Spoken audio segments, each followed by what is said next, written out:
মধ্যপ্রাচ্যে দখলদার ইসরায়েল ও ইরানের মধ্যে চলছে এক ভয়ঙ্কর যুদ্ধ, আর এ যুদ্ধে সরাসরি অংশ নিয়েছে মার্কিন যুক্তরাষ্ট্র। আমাদের হাতে এসেছে গুরুত্বপূর্ণ আপডেট আন্তর্জাতিক সংবাদ। শুরুতেই থাকছে ইসরায়েলকে সঙ্গে নিয়ে পাকিস্তানে আক্রমণের পরিকল্পনা ভারতের। এবারে জানিয়ে দিব প্রায় 1.5 কোটি মানুষের মৃত্যুর কারণ হতে পারে ট্রাম্পের এক সিদ্ধান্ত।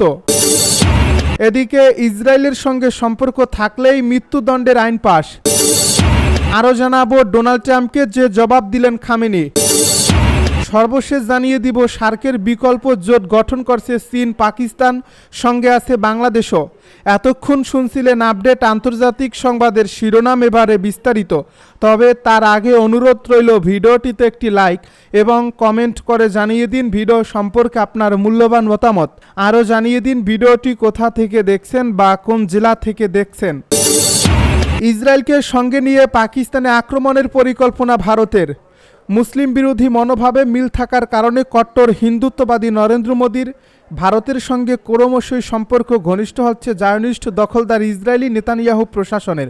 বিজেপি নেতৃত্বাধীন নয়াদিল্লির সঙ্গে তেল আবিবের ক্রমবর্ধমান সামরিক জোট এখন প্রায় প্রকাশ্যে। এমন বাস্তবতা একমাত্র মুসলিম পারমাণবিক শক্তিধর পাকিস্তানের বিরুদ্ধে ইসরায়েল ও ভারতের সম্মিলিত নতুন যুদ্ধের পরিকল্পনার কিছু প্রমাণও এরই মধ্যে পাওয়া গেছে বলে দাবি করেছে ইসলামাবাদ ভিত্তিক সংবাদ মাধ্যম জিও নিউজের। জিও নিউজ জানায় হোস্টাইল হোমল্যান্ডস বইয়ের লেখক দক্ষিণ আফ্রিকার সাংবাদিক আজাদ এশা বিশ্বাস করেন যে ইসরায়েলের সঙ্গে ভারতের ঘনিষ্ঠতা মোদি নেতানিয়াহুর কেবল দুই ব্যক্তির সহযোগিতা নয়, এটি দুটি মতাদর্শের সহযোগিতা। একটি হলো ইহুদিবাদ এবং অন্যটি হিন্দুত্ববাদ। কাশ্মীরে ভারতীয় সেনাবাহিনী এবং অধিকৃত ফিলিস্তিনি অঞ্চলে ইসরায়েলি সেনাবাহিনীকে খুব কাছ থেকে দেখার অভিজ্ঞতা এশার রয়েছে। এছাড়া এটা এখন আর গোপন নয় যে ভারতের প্রধানমন্ত্রী নরেন্দ্র মোদী এবং ইসরায়েলি প্রধানমন্ত্রী নেতানিয়াহুর মধ্যে সম্পর্ক খুবই ভালো। বিখ্যাত আমেরিকান ম্যাগাজিন ফরেন পলিসি সাম্প্রতিক অতীতে ইসরায়েল এবং ভারতের মধ্যে ক্রমবর্ধমান সামরিক জোট নিয়ে অনেক নিবন্ধ প্রকাশ করছে। 2017 সালে মোদী প্রথম ভারতীয় প্রধানমন্ত্রী হিসেবে ইসরায়েল সফর করেন। তার হিন্দুত্ববাদী আদর্শ ইহুদিবাদ থেকে অনুপ্রাণিত। অনেক হিন্দু জাতীয়তাবাদী কাশ্মীর সংঘাত ইসরায়েলের মতো সমাধানের জন্য প্রকাশ্যে আহ্বান জানিয়েছেন। এর মধ্যে রয়েছে মুসলিম সংখ্যাগরিষ্ঠ কাশ্মীরে হিন্দু জনসংখ্যার পক্ষে জনসংখ্যাগত পরিবর্তনের পক্ষে কথা বলা। 2025 সালের মে মাসে পাকিস্তানের সাথে সংঘাতের পর ভারত কেবল ইসরায়েল থেকে নয় বরং অনেক পশ্চিমা দেশ থেকেও নীরবে প্রচুর অস্ত্র কিনছে। প্রায় 1.5 কোটি মানুষের মৃত্যুর কারণ হতে পারে ট্রাম্পের এই সিদ্ধান্ত। 47তম প্রেসিডেন্ট হিসেবে হোয়াইট হাউসের ক্ষমতা পুনরুদ্ধার করার পর থেকে মার্কিন প্রেসিডেন্ট ডোনাল্ড ট্রাম্প এমন সব সিদ্ধান্ত নিচ্ছেন যা তার পূর্বসূরি কোনো প্রেসিডেন্ট নেওয়ার সাহস দেখায়নি। এমনই এক সিদ্ধান্ত ছিল মার্কিন তহবিলে বিশ্বে পরিচালিত নানা সহায়তা ও উন্নয়ন সংস্থার বরাদ্দ বাতিল করা বা কমিয়ে দেওয়া। এমন বাস্তবতায় মার্কিন যুক্তরাষ্ট্রের আন্তর্জাতিক উন্নয়ন সংস্থা এর তহবিলে ব্যাপক কর্তন এবং সংস্থাটি ভেঙে দেওয়ার সম্ভাব্য পরিণাম হিসেবে 2030 সালের মধ্যে বিশ্ব অতিরিক্ত 1,40,00,000 মানুষের মৃত্যু হতে পারে।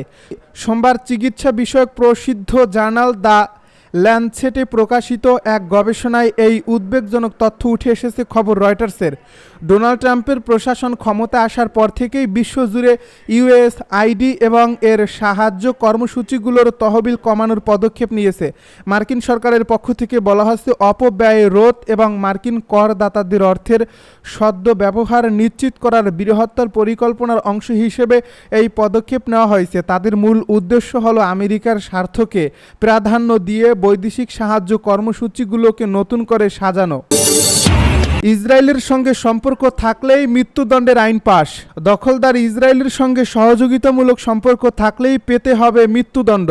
ইসরায়েল ছাড়াও অন্য শত্রু দেশগুলোর সঙ্গেও ইরানের কোনো মানুষ যোগাযোগ রাখতে পারবে না। মঙ্গলবার ইরানের সংসদে নতুন এই আইনে বলা হয়েছে ইসরায়েল ও যুক্তরাষ্ট্রের হয়ে গোয়েন্দা কার্যক্রম চালানো, গুপ্তচরগিরি, ইসরায়েল ও যুক্তরাষ্ট্র ও অন্যান্য শত্রু দেশের সঙ্গে কোনো সম্পর্ক পৃথিবীতে দুর্নীতির অপরাধ হিসেবে বিবেচিত হবে, যার শাস্তি হলো মৃত্যুদণ্ড। খবর ইরান ইন্টারন্যাশনালের। বিশেষভাবে ইসরায়েলের কথা উল্লেখ করে বলা হয়েছে যারা ইসরায়েলকে সামরিক, আর্থিক ও প্রযুক্তিগত সহায়তা দেবে তাদের সর্বোচ্চ শাস্তি ভোগ করতে হবে। অপরদিকে স্টারলিংক সহ অন্যান্য অনুমোদিত ইন্টারনেট সেবার সরঞ্জাম ক্রয়, বিক্রয় ও কাছে রাখা গুরুতর অপরাধ হিসেবে বিবেচিত হবে। কেউ এ অপরাধে অভিযুক্ত হলে তাকে 6 মাস থেকে 2 বছরের কারাদণ্ড পেতে হবে। আর যারা এসব নিষিদ্ধ যন্ত্রাংশ 10টির বেশি উৎপাদন ও আমদানি করবে তাদের 5 থেকে 10 বছরের কারাদণ্ড দেওয়া হতে পারে। এছাড়া কেউ যদি সামরিক ড্রোন তৈরি করে সাইবার হামলা করে অথবা শত্রুদের জন্য ইরানি অবকাঠামোয় কোনো নাশকতামূলক কাজ করে তাকেও মৃত্যুদণ্ড দেওয়া হবে। এমনকি যদি শুধুমাত্র কেউ এ ধরনের কোনো চেষ্টা চালায় তাকেই মৃত্যুদণ্ড পেতে হবে। এর সঙ্গে কেউ যদি মিথ্যা সংবাদ প্রকাশ এ ধরনের কন্টেন্ট তৈরি করে যেগুলো মানুষের মধ্যে বিভক্তি ভয় তৈরি করে এবং জাতীয় নিরাপত্তার জন্য হুমকি হয়ে দাঁড়ায় তাদের 10 থেকে 15 বছরের কারাদণ্ড হতে পারে। এছাড়া বিদেশি গণমাধ্যমকে কোনো ছবি বা ভিডিও পাঠালে সেগুলো যদি ইরানি জনগণের মনোবল ক্ষতিগ্রস্ত করে তাহলে 2 থেকে 5 বছরের কারাদণ্ড ভোগ করতে হবে। এদিকে যুক্তরাষ্ট্রের প্রেসিডেন্ট ডোনাল্ড ট্রাম্প এবং ইসরায়েলের প্রধানমন্ত্রী বেনিয়ামিন নেতানিয়াহুর বিরুদ্ধে একটি ধর্মীয় আদেশ ও ফতোয়া জারি করেছেন ইরানের শীর্ষ শিয়া ধর্মীয় নেতা আয়াতুল্লাহ নাসের মাকারেম সিরাজি। এই ফতোয়ায় তিনি ট্রাম্প ও নেতানিয়াহুকে আল্লাহর শত্রু বলে উল্লেখ করেন। তিনি বলেন, যে ব্যক্তি বা শাসক ইসলামের নেতা বা শীর্ষ ধর্মীয় ব্যক্তিকে হুমকি দেয় সে যুদ্ধ পিপাসু বা সৃষ্টিকর্তার বিরুদ্ধে যুদ্ধে লিপ্ত ব্যক্তি হিসাবে বিবেচিত হবে। ডোনাল্ড ট্রাম্পকে জবাব দিলেন খামেনি। ইরানের সর্বোচ্চ ধর্মীয় নেতা আয়াতুল্লাহ আলী খামেনি বলেছেন, যুক্তরাষ্ট্র দেশটির পারমাণবিক স্থাপনায় সম্প্রতি যে হামলা চালিয়েছে সেটার প্রভাব নিয়ে প্রেসিডেন্ট ডোনাল্ড ট্রাম্প অতিরঞ্জিত দাবি করছেন। খামেনির মতে যুক্তরাষ্ট্রের এই হামলা কার্যত কোনো বড় সাফল্য এনে দেয়নি। নিজের official microblogging site X অ্যাকাউন্টে দেওয়া এক বিবৃতিতে আয়াতুল্লাহ আলী খামেনি বলেন, আমেরিকার প্রেসিডেন্ট ঘটনাগুলোকে অস্বাভাবিকভাবে বাড়িয়ে বলছেন। এতে বোঝা যায় তার এই অতিরঞ্জনের পেছনে কিছু প্রয়োজন ছিল। খামেনির মতে যুক্তরাষ্ট্রের এই হামলা কার্যত কোনো বড় সাফল্য এনে দেয়নি। তিনি আরও বলেন, যে কেউ ওই বক্তব্য শুনলে বুঝতে পারবে কথার ভেতরে লুকানো আছে অন্য এক বাস্তবতা। আসলে তারা কিছুই করতে পারেনি আর সেই ব্যর্থতা ঢাকতেই এত বড় কথা বলেছে। এর আগে ফক্স নিউজকে দেওয়া এক সাক্ষাৎকারে ট্রাম্প বলেছিলেন, যুক্তরাষ্ট্র হামলা চালিয়ে ইরানের পারমাণবিক সক্ষমতা ধ্বংস করছে, এরপর আর ইরান এ নিয়ে এগোতে পারবে না। যদিও পেন্টাগনের গোপন নথি ফাঁস করে নিউ ইয়র্ক টাইমস জানিয়েছে, ইরানের ফোর্দো পারমাণবিক কেন্দ্রের ক্ষতি হলেও ধ্বংস হয়নি। ইরানের পরমাণু অস্ত্র অর্জন ঠেকানোর কথা বলে গত 13 জুন দেশটিতে অতর্কিত হামলা চালায় ইসরায়েল। পরবর্তীতে ইরানের পারমাণবিক স্থাপনায় মার্কিন ক্ষেপণাস্ত্র হামলা হলে এ সংঘাত নতুন মোড় নেয়। হামলা পাল্টা হামলার মধ্য দিয়ে 12 দিনের মাথায় যুক্তরাষ্ট্রের মধ্যস্থতায় যুদ্ধবিরতিতে সম্মত হয় ইসরায়েল ও ইরান।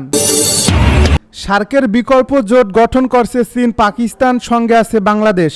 চীন ও পাকিস্তান দক্ষিণ এশীয় আঞ্চলিক সহযোগিতা সংস্থার বিকল্প জোট গঠনের পরিকল্পনায় একসঙ্গে কাজ করছে এবং বাংলাদেশও সম্ভাব্য এ জোটে বাংলাদেশও সম্পৃক্ত রয়েছে বলে জানা গেছে। একাধিক কূটনৈতিক সূত্রের বরাতে পাকিস্তানি সংবাদ মাধ্যম এক্সপ্রেস ট্রিবিউন সোমবার এমন একটি প্রতিবেদন প্রকাশ করছে। ওই প্রতিবেদনে বলা হয়, সম্প্রতি চীনের কুনমিং শহরে অনুষ্ঠিত এক ত্রিপাক্ষিক বৈঠকে চীন, পাকিস্তান ও বাংলাদেশের শীর্ষ কূটনীতিকেরা অংশ নেন। মূলত এই বৈঠকেই সম্ভাব্য নতুন আঞ্চলিক জোটের অংশ হিসেবে বিবেচিত হচ্ছে। ত্রিপাক্ষিক এই বৈঠকটি অনুষ্ঠিত হয় 19 জুন, যা ভারতের নজরে আসে এবং কিছুটা উদ্বেগও তৈরি করে। এই বৈঠকের অন্যতম উদ্দেশ্য ছিল সার্কভুক্ত অন্যান্য দেশগুলোকে নতুন জোটে অন্তর্ভুক্ত করতে আহ্বান জানানো। কূটনৈতিক সূত্রগুলো বলছে, দক্ষিণ এশিয়ার বাণিজ্য, যোগাযোগ এবং আঞ্চলিক সংহতি বাড়াতে ইসলামাবাদ ও বেইজিং বেশ কিছু মাস ধরে যৌথভাবে এই পরিকল্পনা এগিয়ে নিচ্ছে। নতুন এই ফোরামের মাধ্যমে সার্কের কার্যকারিতা হারানো অবস্থা থেকে একটি কার্যকর বিকল্প তৈরি করাই তাদের লক্ষ্য। ওই সূত্রগুলোর বরাতে প্রতিবেদনে আরও বলা হয়েছে, ভারতকেও নতুন এই উদ্যোগে আমন্ত্রণ জানানো হতে পারে, তবে ভারতের ভূ রাজনৈতিক অবস্থান ও স্বার্থ অন্যদের তুলনায় আলাদা হওয়ায় দিল্লির পক্ষ থেকে ইতিবাচক সাড়া পাওয়া কঠিন বলেই মনে করা হচ্ছে। অন্যদিকে শ্রীলঙ্কা, মালদ্বীপ, আফগানিস্তান সহ অন্যান্য দেশ এই উদ্যোগে যোগ দিতে পারে বলে আভাস পাওয়া গেছে। জোটের লক্ষ্য হবে বর্ধিত বাণিজ্য, আঞ্চলিক সংযুক্তি এবং মতাদর্শগতভাবে ঘনিষ্ঠ দেশগুলোর মধ্যে গভীর সম্পর্ক গড়ে তোলা।